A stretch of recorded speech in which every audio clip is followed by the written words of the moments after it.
Hi, this is Mr. Wannock to serve you.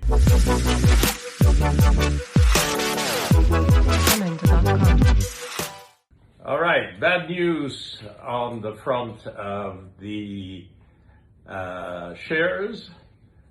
The S&P is pretty weak. It's still in holding zone. It has to go under 3,100 to break down. I suspect that there will be a technical reaction and we'll start going up again. I got rid of a lot of stocks and I'm continuing. This morning I lightened up a little more and I just remain with this big position of Viacom, 175,000 shares.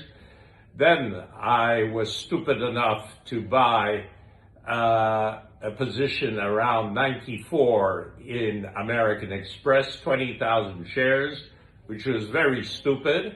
And to be even more stupid, you see that even an intelligent guy as me gets it wrong once in a while. I bought 50,000 shares of Wells Fargo around 24 and a half.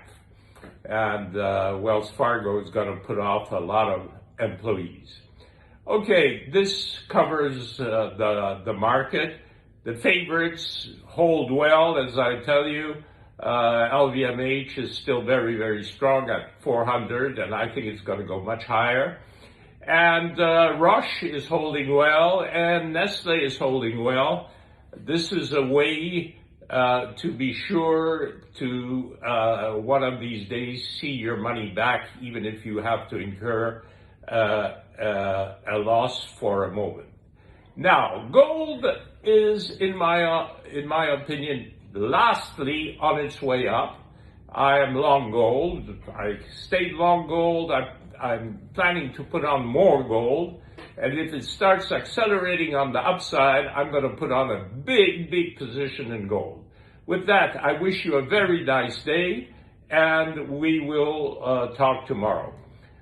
Pour les auditeurs français, personnellement, je vais faire quelque chose d'assez sympathique en 3 petites sessions, parce qu'on n'a pas tellement le temps, sur Pierre Laval, sur son procès, sur les manquements à l'instruction, sur le scandale du procès, etc., etc., sur la position des communistes en France à l'époque. Ça va vous intéresser et ça va être assez dynamique. Je vais le faire ce soir.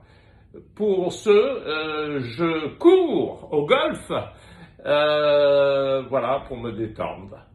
Allez, je vous embrasse toutes et tous.